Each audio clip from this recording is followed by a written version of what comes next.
Baik, teman-teman, selamat datang kembali. Pada kesempatan kali ini saya akan membahas mengenai efek dari pemilu ke saham ya. Jadi sebelumnya memang ada beberapa request ya untuk ke saya, Pak Sunar, bikin dong video mengenai saham-saham yang potensial setelah pemilu ya seperti itu ya. Jadi memang sebelumnya saya nggak buat karena saya itu takutnya nanti saya buat dikira saya itu kampanye ya seperti itu atau memihak salah satu calon ya seperti itu ya. Memang sih kalau kita bicara mengenai pilihan masing-masing ya kita harus memilih salah satu ya, memihak salah satu. Tetapi karena pemilu itu sifatnya rahasia, jadi saya nggak sebutkan saya pihak kemana seperti itu ya. Dan ini juga video ini tentang saham ya, bukan tentang kampanye ya seperti itu. Tetapi saya lebih cenderung nanti kaitannya dengan pemilu, pemenang pemilu ya seperti itu ya.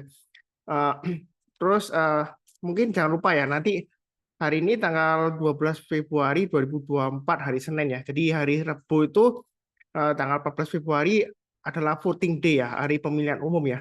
Jadi bagi kalian yang belum mendapatkan surat ini ya, surat pemberitahuan pemungutan suara, yaitu jangan lupa untuk menanyakan kepada ketua RT atau ketua RW ya. Jadi nanti Anda tinggal bawa form itu dan jangan lupa juga bawa KTP ya untuk ID-nya ya ke pemilihan umum ke tempat TPS ya terdekat ya seperti itu. Jadi saya akan bahas kira-kira bagaimana Pak Sunar setelah pemilu, apakah nanti marketnya akan langsung terbang tinggi kalau misalnya pasal tertentu dia menang atau seperti apa seperti itu. Jadi saya akan nanti beberkan menjadi beberapa analis ya, seperti salah satu analis dari CGS CMB, kemudian dari salah satu sekuritas ya mengenai saham-saham pilihan pemilu ya seperti itu, dan kemudian mengenai pandangan saya seperti itu ya. Jadi sebenarnya kalau kita bicara mengenai efek dari pemilu nanti ke saham ya, ya kita lihat aja pemilunya itu satu putaran atau dua putaran ya seperti itu ya. Dan kalau kita lihat kan dari beberapa survei kan salah satu paslon itu dia surveinya sudah mencapai 50% lebih ya seperti itu ya. Tetapi itu pun masih dalam margin of error ya sekitar 2% ya. Jadi ya bisa kurang dari 50%, bisa lebih atau bisa sama seperti itu ya. Jadi bisa aja satu putaran bisa dua putaran ya. Jadi nggak pasti 100% dua putaran, nggak, tapi nggak pasti 100% satu putaran juga ya. Jadi kita juga nggak tahu pasti, tapi yang penting di sini adalah yang eh, lebih baik ya. Kalau misalnya terjadi dua putaran itu lebih baik, karena kalau satu putaran itu kecenderungan tudingan curang itu lebih tinggi ya seperti itu ya. Kalau misalnya satu putaran, karena kebanyakan dari hasil survei kan kalau misalnya salah satu paslon kan sekitar 50-52% kan sumbernya, bahkan ada yang sampai 56% salah satu paslon kan. Nah, kalau kita bicara mengenai 52% lah rata-rata ya. Kalau dalam margin of error ya kurang lebih ya sekitar 50%-an ya, nggak bisa lebih dari plus satu orang gitu. Jadi kalau dua putaran memang lebih baik, tetapi masalahnya market bagaimana meresponnya ya biasanya kecenderungannya adalah wait and see ya. Karena kalau kita lihat kaitannya antara harga saham dengan presiden terpilih, itu lihat kebijakannya ya. Ya, kita hanya bisa tahu sekarang dari kebijakan yang diungkapkan visi dan misi saat kampanye ya seperti itu. Nanti dibahas mengenai salah satu analis dia bahas mengenai pengaruhnya ke saham ya. Jadi saya lihatkan langsung analis reportnya ini dari salah satu analis dari CGS CMB ya. Ya salah satu yang sumber yang saya percayai. Memang saya nggak ada akun di CGS CMB sekuritas ya, tapi ini salah satu saya dapat dari teman saya. Jadi ini sudah ada sebelumnya sudah ada ya tanggal 2 Februari ini sudah saya sharekan di grup saya. Jadi di sini kalau kita lihat sebenarnya market itu dia itu kecenderungannya lihat stabilitas politik ekonomi ya, seperti itu, keamanan nasional ya seperti itu. Jadi apapun hasil pemilunya, siapapun presidennya, kalau selama politiknya itu stabil, ekonominya stabil, dan juga keamanannya stabil, itu akan berjalan dengan lancar sehingga investor akan meresponnya dengan positif. Jadi mereka nggak terjadi sell off besar-besaran. Seperti itu. Nah, di sini dibahas nanti kalau votingnya kan 14 Februari. Hasilnya kurang lebih 20 Maret 2024 ya seperti itu ya. Tapi biasanya pada saat pemilihan umum kita nggak lama akan keluar hasilnya itu adalah exit poll ya. Jadi berdasarkan pemilih yang sudah memilih kemudian dia keluar ditanyain pilih yang mana seperti itu ya berdasarkan exit poll. Ada juga nanti beberapa waktu ke depannya ada quick count ya. Kemudian baru final count-nya kemudian recount ulang ya seperti itu. Kalau nggak ada tuntutan ya dia akan melalui prosedur berikutnya seperti itu. Nah, favoritnya memang kalau kita bicara mengenai survei itu salah satu survei seperti di sini dia kasih contoh LSI Denny ya. Nah, dia salah satu paslon 50,7% kan. Seperti itu. Margin of error-nya sampai 2,9% ya. Jadi kemungkinan masih bisa 2 putaran ya, kemungkinan besar seperti itu ya, karena margin of error itu biasanya plus minus ya seperti itu. Nah, market itu kecenderungan katanya analis ini ya, Hadi Sugiarto di CGSCIB, dia yang penting stabil politiknya, ekonominya juga stabil seperti itu ya. Jadi siapapun posisinya sebenarnya nggak terlalu pengaruh besar, kecuali mungkin terhadap saham-saham tertentu yang menjadi titik berat dari kebijakannya seperti itu ya. Nah, kalau kita lihat dari salah satu paslon yang unggul ya seperti itu ya, Prabowo Gibran di sini disebutkan salah satu saham yang terdampak biasanya adalah seperti SMGR seperti itu ya. Kemudian jasa marga seperti itu ya, karena dia berhubungan dengan salah satu infrastruktur. Itu ada positifnya kalau misalnya pasangan Anies Muhaimin terpilih seperti itu ya. Salah satunya seperti itu. Kalau kita kaitkan atau istilahnya cocok homologi ya dari visi dan misinya seperti itu ya. Nah, kemudian ini beberapa key timeline-nya kita perlu perhatikan. Jadi kecenderungan market sekarang sih kecenderungan memang wait and see ya untuk saham-saham yang memang bertitik berat kepada fundamentalnya seperti itu. Nah, di sini kalau kita lihat 14 Februari ya setelah voting day itu 15 Februari sampai 20 Maret itu voting recapitulation ya. Jadi quick count biasanya terjadi setelah voting day ya, 1-2 hari. Nah, itu barusan keluar. Nah, setelah itu barusan full count-nya keluar. Nah, setelah itu ada keputusan apakah second round atau enggaknya. Nah, ini tahapan pemilu pokoknya dia selesai sampai dengan presiden terpilih itu tanggal 20 Oktober 2024. Nah, jadi kalau kita bicara mengenai marketnya, proses pemilu ini panjang banget ya, sampai 8 bulanan ya. Nah, seperti itu ya, lebih ya. Jadi kemungkinan tahun 2024 ini marketnya cenderung wait and see, dalam arti nggak ada sentimen positif yang terlalu berlebihan atau sentimen negatif yang terlalu berlebihan selama ekonominya aman, terus politiknya aman, juga stabilitas keamanan juga aman ya seperti itu. Nah, kalau berdasarkan surveinya, nah, Prabowo Gibran dia sejauh ini unggul ya di survei ya, bukan di sebenarnya. Nah, marketnya berpikiran di sini kalau misalnya kita lihat dari partai politik ya, ini kalau kita lihat dari pengusung Ganjar Pranowo 26% kekuatannya, kemudian Anies Baswedan 29%, Prabowo Subianto 45%. Jadi partai pengusung memang hubungannya ke kebijaksanaannya, kebijakan dari presiden nanti terpilihnya. Jadi semakin besar porsinya partainya itu di parlemen ya, di DPR ya, ya kemungkinan besar program-programnya akan berjalan dengan lancar ya. Ini berdasarkan dari hasil pemilihan umum 2019.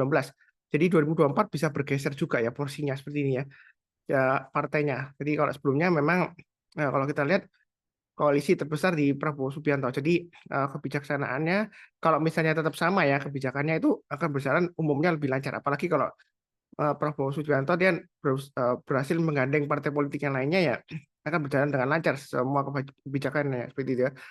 Nah, stock picknya di sini tadi sudah disebutkan di awal yang diunggul-unggulkan SMGR, CSMR ya. Nah, nah berdasarkan dari visi misinya ini ada beberapa peta di sini. Kalau Prabowo Gibran kan dia kampanye mengenai makan siang gratis dan susu ya seperti itu ya. Jadi kemungkinan mungkin yang berhubungan dengan pangan, industri susu ya atau bahan baku dari pangan juga mungkin bisa naik. Kemudian ada increase tax ratio ya. Mungkin ada beberapa perusahaan mungkin juga nggak suka ya seperti itu ya, akan tax ratio-nya dinaikkan atau gimana saya nggak tahu pasti ya. Nah, karena saya nggak bukan tukang pajak ya seperti itu, saya nggak tahu maksudnya tax ratio seperti apa. Tapi mungkin ada kemungkinan kenaikan pajak untuk perusahaan-perusahaan yang besar ya seperti itu ya.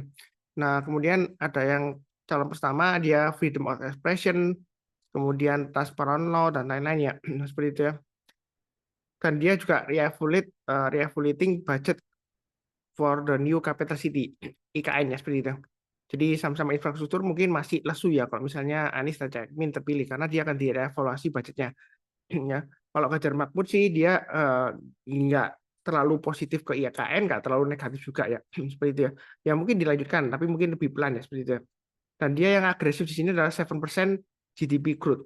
Jadi kalau GDP kita itu 7% memang bisa dicapai, ya kan? Ya kemungkinan besar saham-saham akan bullish ya, strong bullish ya. Kalau memang presiden terpilihnya misalnya Ganjar Mahfud terpilih ya, kalau dia bisa mencapai 7% ya IHSG bisa sampai lebih dari 8.000 bahkan 9.000 atau 10.000 mungkin bisa ya kalau balik 7% ngegas ya seperti itu. Nah, masalahnya lagi adalah edukasi ya seperti itu ya. Edukasi mungkin dia dinaikkan dan juga klinik kesehatan ya, ya seperti itu ya. Jadi kalau misalnya Ganjar Mahfud terpilih ya mungkin efek sampingnya ke emiten-emiten yang berhubungan dengan kesehatan atau rumah sakit ya seperti itu ya. Nah di sini juga disebutkan visi misinya dan beberapa yang saya sebutkan tadi ya. Jadi cuma mengulang di sini. Kemudian ini nggak ada ya habis ya. Jadi memang saham-sahamnya di sini yang disebut kode sahamnya memang SMGR dan GSMR aja ya. Dan kalau kita lihat dari stock pick-nya dari awal itu BBRI, BMRI, Telkom, ISAT, CTRA ya seperti itu. Karena kalau kita bicara mengenai infrastruktur ya itu lebih ke telekomunikasi ya. Jadi bukan ke infrastruktur yang ke pembangunan ya seperti itu ya. Jadi konstruksi BUMN mungkin masih tetap lesu ya seperti itu ya. Nah, itu kurang lebih pandangan dari analis CGS CIMB. Kemudian saya akan sharekan hasil dari screening ya dari salah satu sekuritas. Sebentar ya, saya akan tampilkan untuk saham-sahamnya. Bentar, saya ganti sharingnya dulu ya. Jadi kalau kita lihat di websitenya KPU, ini calon presiden 1, 2, dan 3 ya. Seperti itu ya. Jadi yang didukung oleh partai terbesar koalisinya adalah pasangan nomor 2.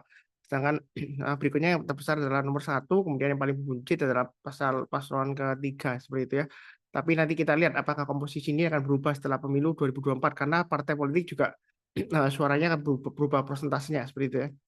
Nah, kalau berdasarkan email dari Stockbit Sekuritas itu berdasarkan data historis dari screeningnya dia, 3 saham yang selalu 100% dia naik seperti itu ya.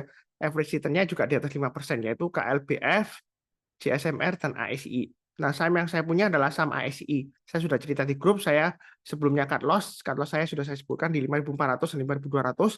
Kemudian saya buyback-nya sudah sebutkan juga di 5.150 sampai 5.250 saya buyback. Sekarang masih berjuang ya antara 5.150 sampai 5.300-an lebih seperti itu ya untuk ASI. Kalau JSMR dan KLBF saya nggak punya ya seperti itu ya. Bukan berarti yang saya nggak punya jelek, enggak. Tapi menurut statistik sih masih bagus. Tapi kalau kita lihat dari yang disebut-sebut tadi oleh analis CGSMB ya kemungkinan ini GSMR ya mungkin benar ya tercapai ya 100% naik ya. Tapi nggak pasti karena ini berdasarkan apa yang sudah terjadi statistiknya. Topiknya di sini KLBF, GSMR, dan ASI ya.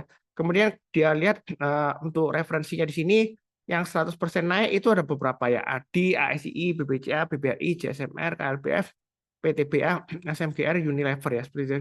Nah, kalau kita lihat Unilever sepertinya nggak mungkin ya karena hari ini dibuka dia tiba-tiba gap langsung turun drastis ya 10% lebih ya. Kebetulan saya hari Jumat saya beli Unilever ya karena dia grafiknya waktu itu sudah mulai naik. Memang masih strong downtrend ya.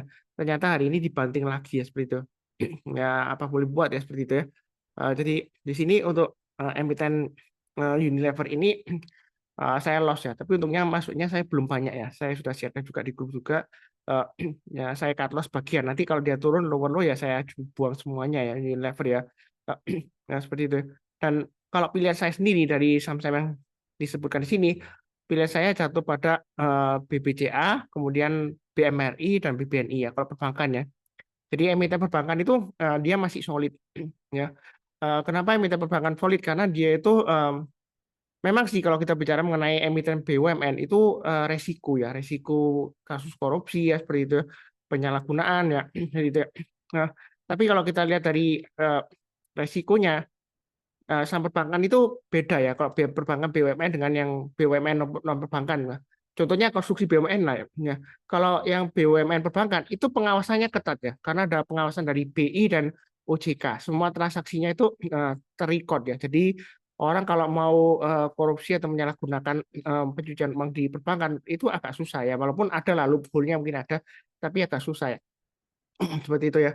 Jadi mungkin ya permainan hanya di laporan keuangan aja seperti itu ya. Tapi yang mana laporan keuangan juga ada auditnya. Nah, beda dengan konstruksi BUMN. Nah, konstruksi BUMN itu dia nggak ada pengawasan proyeknya seperti itu ya, nggak ada badan khusus yang mengawasi, nggak ada. Jadi kalau kita lihat dari euforia tahun 2014 ya, pengalaman saya untuk mendukung salah satu paslon ya, saya waktu itu terus terang aja dukung Jokowi ya waktu 2014 itu ya pemilu ya. Nah, ternyata setelah dia jadi presiden memang sama-sama infrastruktur atau konstruksi BUMN itu naiknya luar biasa ya. Tapi kemudian dalam perkembangannya sampai dengan akhir masa jabatan periode pertama dan periode kedua, konstruksi BUMN itu terus langsung terjun terus ya, nggak pernah naik dari masa kejayaannya sebelumnya. Karena ada beberapa kasus seperti gagal bayar, kemudian em, banyak lah maksudnya ya, atau proyek-proyek yang terindikasi bodong ya, nggak ada proyek sungguhan bikin-bikin ya, proyek-proyek yang semu atau bujuan gitu ya. Nah, banyak banget kasusnya. Karena pengawasannya memang agak susah ya. Siapapun Menteri BUMN itu untuk menangani konstruksi BUMN memang nggak begitu mudah membalikan telapak tangan gini ya, susah ya. Ya. Mungkin butuh waktu beberapa tahun ya seperti itu ya. Jadi kalau mau fokus ya memang lama banget ya. Nah, seperti itu ya. Jadi kalau saya bicara mengenai saham-saham potensial ya perbankan masih bagus seperti BBCA, BMRI, BBNI ya. Bukan berarti BBRI jelek nggak, tapi saya lebih pilih yang BMRI, BBNI ya. Kalau misalnya yang BUMN ya seperti itu. Ya. Untuk yang di luar perbankan, saya lebih suka seperti konsumen yang seperti ICBP ya. ICBP itu dia solid ya. Eh, Kemudian kalau infrastruktur ya telekomunikasi, apalagi kalau ada paslon yang menang mengenai internet gratis kan, yaitu lebih ke emiten towernya ya kalau saya ya, karena emiten tower itu saat ini lumayan murah, memang masih tertekan juga ya emiten tower ya, karena bebannya juga lumayan besar, seperti emiten TOWR dan juga TBIG seperti itu ya. Nah, itu kalau mau koleksi sih lumayan menarik juga sih kalau mau koleksi atau MTEL ya seperti itu ya. Nah, Eh, atau kalau mau langsung ke saham komunikasinya ya telekomunikasinya ya Telkom, Excel atau ISAT ya seperti itu. Tapi saya kecenderungan ke menaranya ya. Nah, saya bentar, saya lihatkan dulu beberapa chartnya ya daripada nanti cuma dengar omongannya Pak Sunar. Jadi ini emiten tower ya seperti itu ya. Kalau kita lihat memang masih lesu di sini emiten tower, tapi ini sudah nesting area supportnya ya seperti itu ya. Jadi kalau kita lihat swing low-nya kan di 860. Jadi kalau selama dia bertahan di atas 860 ya ada kemungkinan dia akan berjuang naik lagi. Membentuk full pattern di sini adalah double pattern, double bottom ya atau W di sini ya. Tapi ini belum terbentuk pattern-nya. Jadi masih belum double bottom. Jadi kalau double bottom ya double bottom ya itu dia harus tunggu breakout ke atas 925 barusan dia kita buy ya. Jadi memang masih downtrend juga jangka pendeknya, tapi kalau mau spekulasi buy omikron sih boleh-boleh saja. Asalkan kita pasang stop loss-nya. Kemudian TBIG juga masih turun, tapi kalau nanti mulai naik ya kita boleh mulai buy ya. Mungkin mulai naik ke atasnya 1970 sebenarnya lebih ya. Jadi kita mulai buy. Kalau sekarang sih masih cenderung downtrend ya. Kalau emiten yang telekomunikasinya seperti Telkom itu masih cukup menarik kalau mau buy ya. Dia masih sideways di area 3.800 sampai dengan 4.000-an. Jadi Anda bisa buy emiten sekitar 3870-an ya. Nah, kalau dia turun jangan langsung buy. Kalau rebound mantul ke atas kita berusaha buy ya. Atau sekalian kalau dia berhasil breakout higher high naik ke atas 4.050 maka target price berikutnya adalah 4120 dan 4220. Nah, itu untuk emiten seperti Telkom. Kemudian yang Excel dia juga masih bagus uptrendnya. Dia masih konsolidasi di sekitar area MA20-nya sekitar 2.200 sampai dengan 2.400-an. Jadi Anda bisa buy OMX di area 2.200. Kalau dia turun jangan langsung buy. Tunggu rebound mantul ke atas kita barusan buy ya. Nah, seperti itu ya. Kalau nggak dikasih ya kita buy high sell higher ya. Seperti itu. Seperti ini kalau kita lihat high-nya kan di 2370. Jadi kalau dia naik ke atas 2370 kita buy, naik lagi ke atas 450 kita tambah lagi average up ya. Kurang lebih seperti itu. Nah, kemudian ISAT juga menarik ya, seperti itu. ISAT kan dia cuma mulai rebound hari ini, dia masih sideways sebenarnya ya, antara range 9.000, 9.500, 9.500 sampai dengan 10.000. Jadi sekarang dia di range-nya 9.500 sampai 10.000. Nah, itu untuk ISAT. Kemudian tadi saya sebutkan BMRI masih hari ini masih lari terus naik ke atas ya, karena dia laporan keuangannya bagus ya, labanya dia juga naiknya luar biasa ya. Kemudian BBNI kalau kita lihat masih ada kemungkinan untuk breakout lagi ke 6.000 ke atas bisa ya. Jadi saham perbankan ini masih strong banget ya untuk saham pemilihan saham-saham pemilu. Jadi Anda mau buy silakan. BBRI juga masih oke juga ya, masih naik juga breakout new all time high lagi. Ya, sebenarnya kalau mau buy Anda bisa buy omnidas di MA20-nya ya. Atau garis-garis yang sudah saya berikan di sini ya. Nah, Anda bisa lihat di analisa saham mingguan yang saya berikan ya seperti itu ya. Jadi memang pilihannya sih ya seperti itu atau ICBP yang consumer ya. CPP ini dia masih cukup menarik, uptrend-nya masih bagus, MA20 mengarah ke atas dan harganya masih di atas MA20-nya. Ya, kalau saham-saham yang kesehatan ya, kalau salah satu paslon menang ya emiten kesehatan rumah sakit itu Mika dia juga bagus ya, dia masih sideways juga. Ini mau buy on weakness saya sudah sebutkan area buy on weakness untuk Mika itu 2.600-an sampai 2.700. Jadi kalau dia turun jangan langsung buy, tunggu kalau dia berhasil rebound mantul ke atas kita berusaha buy. Kemudian Siloam juga masih menarik, dia masih sideways juga ya. Jadi emiten rumah sakit ini masih tetap menarik. Kita lihat trennya aja. Selama trennya masih bagus, kalau dia breakout higher high ya, kalau kita mau tambah lagi average up silakan ya seperti itu ya. Kalau farmasi terus terang aja masih tertekan ya KLBF, kemudian KAEF ini dan dia sebelumnya naik karena sentimen COVID waktu itu naik ya. Tapi kalau emiten farmasi memang agak susah ya di bursa ya, jadi hindari dulu. Kemudian emiten properti juga menarik karena nanti kalau kita lihat pemilihan salah satu paslon mungkin dia akan menekan suku bunga kredit perumahan ya. Jadi emiten properti akan diuntungkan, mungkin BSDE ya. Ini sudah mulai naik rebound kan, kalau mau baik SMRA, tapi yang paling strong itu adalah CTRA ya. Yang sejauh ini antara beberapa emiten properti yang uptrendnya paling strong itu CTRA. Jadi dia kalau tertekan dia nggak lama lagi rebound naik ya sejauh ini. Selama dia bertahan di atasnya 1190 ya. Itu sudah saya gambarkan sebelumnya di sini ya. 1195 ya saya gambarkan garisnya ya. Itu kalau mau buy weakness ya tunggu di area sana. Kemudian emiten yang saya punya yang masih hold adalah Pakuan ya. Di Pakuan ini memang masih lesu, tapi dia itu performanya luar biasa ya. Dia mengandalkan kepada pendapatan berulang ya, sewa propertinya seperti itu ya. Jadi Pakuan itu masih lesu memang ya, tapi dia masih cukup potensial karena tingkat okupansinya itu lumayan tinggi ya seperti itu ya.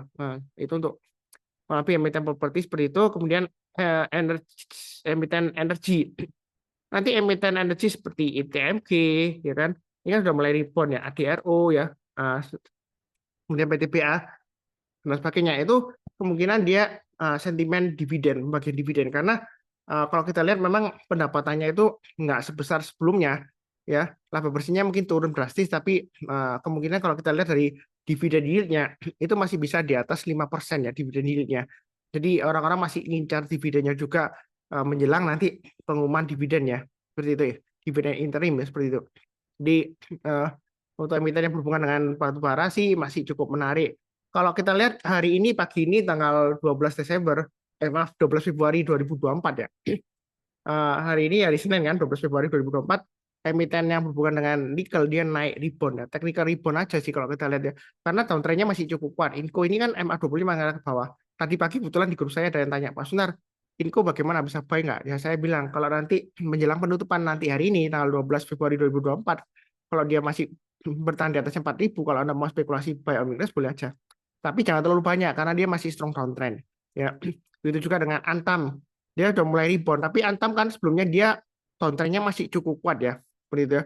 Walaupun sebelumnya kita lihat dari berita mengenai tuntutan sebelumnya mengenai emas ya, prestasi emas itu kan ternyata ada dugaan dia penipuan ya seperti itu. Jadi Antam juga menggugat kembali dan juga menang ya seperti itu ya.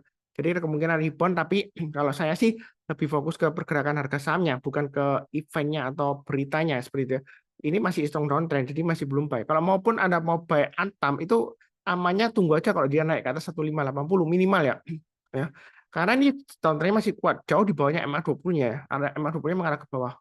Kalau sudah terjadi sih memang ngomongnya gampang. Misalnya kalau dalam 6 bulan ke depan lah dia sudah naik ke 1.800 ya. Ya yang buy di bawah dia bisa aja pamer kemana-mana. Ini loh saya buy-nya waktu dia turun di 1.400-an saya buy ya seperti dia. Waktu dia downtrend saya buy. Nggak, ternyata naik sampai 1.800. Ya kalau sudah terjadi. Coba kalau belum terjadi sekarang ngomong-ngomong dia buy. Nggak berani karena kalau dia turun lagi di bawahnya 1405 di sini ya lo-nya ya. Maka Anda dikatakan orang tersebut akan dikatakan saham yang masih strong downtrend kalau Anda beli ya. Itulah akibatnya kalau Anda beli saham yang strong downtrend ya. Jadi bisa loss-nya banyak karena strong downtrend waktu itu ya. Jadi kalau sudah jadi sih ngomongnya gampang, tinggal pamer kemana-mana ya. Padahal waktu beli nggak ngajak-ngajak karena takut ya. Takut dikata-katain saham yang downtrend kalau Anda beli. Jadi masih resiko sih, masih belum menyarankan untuk Antam Inco. Lebih baik ke batu baranya karena lebih ke sentimen pembagian dividennya. Kemudian yang terakhir sebelumnya emiten pakan ternak seperti Cepin, Main kan dia mulai naik ya seperti ya. Java ya seperti itu. Nah, kalau saya rasa sih masih lesu ya. Jadi andalan saya sih Cepin ya kalau misalnya mau ke pakan ternak ya seperti itu. Nah, kemudian semen SMGR. Ya, SMGR memang masih lesu. Nah, kalau kita bicara mengenai presiden terpilih dengan harga saham, itu yang kita harus waspadai adalah emiten-emiten BUMN ya, seperti itu ya. Karena saya masih ingat dulu ya, tahun 2015 awal, itu Presiden Jokowi tiba-tiba mengumumkan menurunkan harga semen, waktu itu semen Gresik ya. Nggak tahu, 2015 sudah semen Indonesia atau belum ya? Kelihatannya belum ya, waktu 2015 masih semen Gresik. Itu diturunkan sampai Rp3 per saknya ya seperti itu. Langsung harganya langsung turun drastis ya. Saya lihat kan grafiknya di chat saya ya. Jadi 2015 waktu itu saya masih ingat ya, saya masih ada pegang SMGR waktu itu sedikit ya. Tiba-tiba awal-awal Januari ini Presiden mengumumkan harga semen turun 3.000. Langsung dia dibanting. Ya sempat rebound sih, tapi reboundnya nggak sekuat naik ke awal, nggak langsung dia turun drastis sampai di sini low-nya ke 8 ribuan ya seperti itu ya. Jadi sejak saat itu dia susah banget naik ya seperti itu ya. Susah banget balik lagi ke 16.000 ya. Boleh dikatakan dia itu salah satu fallen BUMN ya. Jadi yang perlu diwaspadai memang emiten BUMN ya seperti itu ya. Kalau Anda punya saham-saham BUMN mungkin kurangi posisinya, kecuali kalau perbankan ya, karena perbankan itu susah agak dimanipulasi atau diintervensi karena adanya aturan-aturan dari BI atau OJK. Jadi kalau Anda punya perbankan BUMN seperti BBRI, Bank Mandiri, BBNI itu masih relatif aman. Kecuali nanti ditemukan sentimen negatif ya kita nggak akan pernah tahu pasti ya. Yang penting pasang T-stopnya atau stop loss-nya. Untuk saham perbankan saya nggak punya, uh, saya belum buyback ya. Nah, saya tunggu aja. Memang sebelumnya saya sudah buy, saya waktu itu buy-nya Bank Mandiri ya, sama sedikit Bank BNI. Kemudian dia naik, saya jual, ternyata dia masih naik lagi ya. Ya nggak apa-apa lah. Berarti saya belum rezekinya. Saya tunggu aja wait and see. Karena saya masih punya banyak di ASII waktu itu ya. Saya ambil banyak banget di ASII ya seperti itu ya.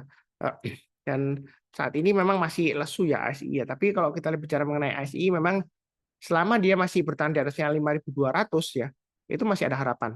Karena sebelumnya stop loss saya di 5.400 dan 5.200. Kadang-kadang memang fluktuasi ya, turun bayar 5.200 ya, kemudian naik lagi ya, tergantung Anda mau pasang stop lossnya di mana. Tapi saya sudah buyback di 5150 dan sampai 5250-an ya, kurang lebih seperti itu ya. Nah, karena sebelumnya saya pasang stop lossnya di 5.400 dan 5.200 ya. Saya nggak buyback waktu di 4.900 enggak. Karena kalau saya buybacknya di 4.900 itu berarti saya itu tangkap pisau jatuh. Memang sudah ngomong, sudah terjadi sih ngomongnya gampang. Oh Pak Sunar, buktinya tuh dia rebound ya. Tapi ini masih belum benar-benar aman sih. Ya masih konsolidasi di bawah ya.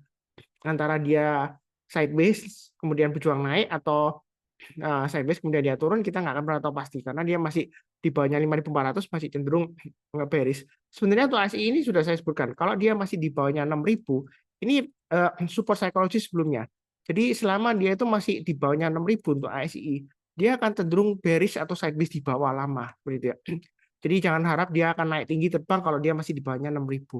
Naik pun paling 1-2 hari kemudian dia turun lagi ya. Ya buktinya dia naik kemudian konsolidasi ya, naik ya. Karena sebelumnya di sini dia naik terus kemudian turun lagi, penting sideways lagi bahkan lower low di sini ya. Jadi ASI ini memang masih lesu tapi ini potensial karena berdasarkan fundamental dia masih bagus ya.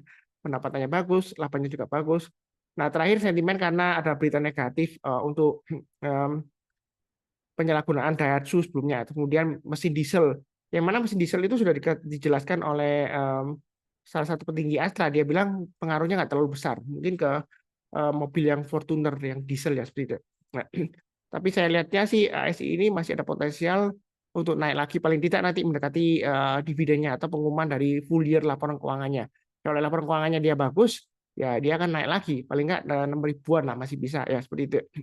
Average saya sebelumnya 5.600, kemudian saya jual 5.400, cut loss dan 5.200 saya buyback di 5150 sampai 5250-an atau 5325 paling terakhir ya. Tapi banyak kan di 5150 dan 5250. Nah, tapi potensialnya masih cukup menarik ya seperti itu. Kalau mungkin emiten lainnya Akra yang berhubungan dengan energi ya, selain batubara ya mungkin Akra ini ya. Ini Akra masih uptrend-nya bagus, jadi buy on weakness Akra di 1.600-an ya. Kalau dia turun jangan langsung buy, tunggu rebound mantul ke atas ya masih barusan kita buy. Ini masih ada peluang untuk breakout lagi ke atas 1695 ya. Targetnya lumayan tinggi ya. Ini bisa sampai 2000 bisa ya. Tapi ya nggak langsung ya, mungkin jangka menengah ya. Selama dia masih bertahan di atasnya 1.600 ya, dia masih bisa paling nggak 1.800 lah minimal ya. Jadi Akra itu masih potensial. Kalau untuk retail ya seperti ASIS ya ini kan udah mulai rebound naik ya. Harusnya kalau seperti salah satu paslon dia bilang pertumbuhan GDP-nya dia akan pompa sampai 7% ya. Harusnya retail juga naik ya. Seperti ASIS, kemudian MAPI ya. MAPI juga memang kuat ya, masih dijagain kuat ya.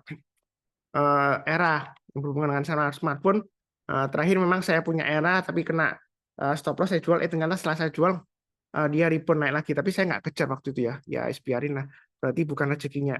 Yang waktu itu memang saya spekulasi buy karena dia turun-turun kena stop loss pertama, kemudian yang terakhir juga kena stop loss yang terakhir juga, ya udah saya ikhlaskan ya. Nah, ternyata naik lagi saya nggak buyback ya. Ya mungkin nanti lah saya lihat lagi ya seperti itu ya, karena saya lihat juga masih wait and see juga, walaupun penjualan iPhone katanya sih meningkat ya, tapi nggak tahu lagi.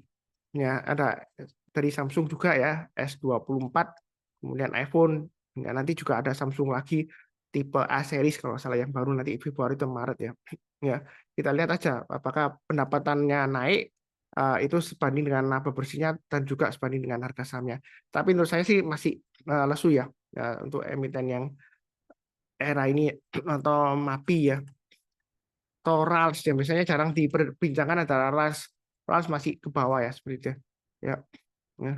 Kurang lebih sih seperti itu kalau jadi kalau dirangkumkan emiten andalan saya adalah Bank Mandiri, Bank BNI, BBCA, kemudian kalau konsumer itu ICBP ya kan, atau INDF ya. Kalau yang nggak suka ICBP ya holding company-nya INDF itu masih cenderung menarik ya. Kalau kita lihat INDF masih sekitar 6.300 sampai 6.500 ya, side miss di bawah. Tapi masih cukup menarik selama dia masih bertahan di atasnya 6.200-an ya. Itu masih bagus untuk INDF.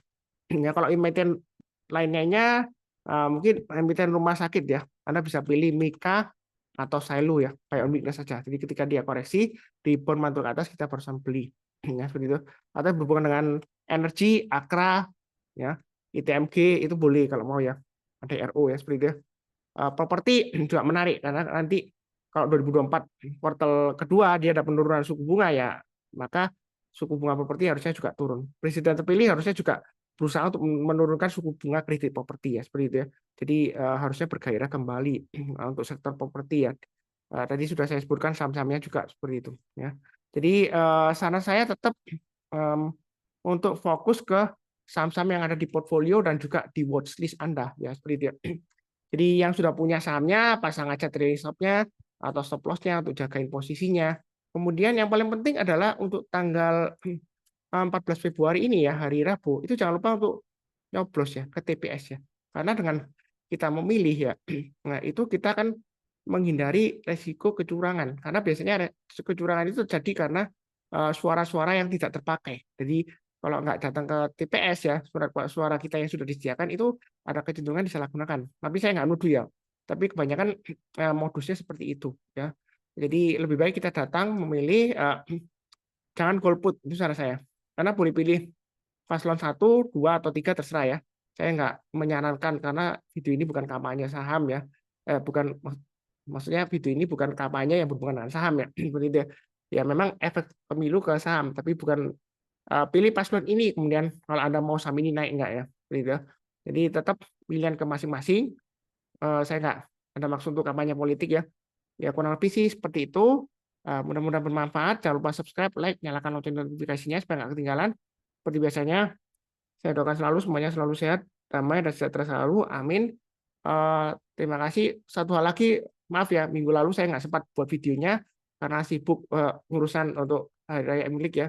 Jadi saya nggak sempat buat analisa saham mingguan waktu weekend Jumat dan Sabtu ya.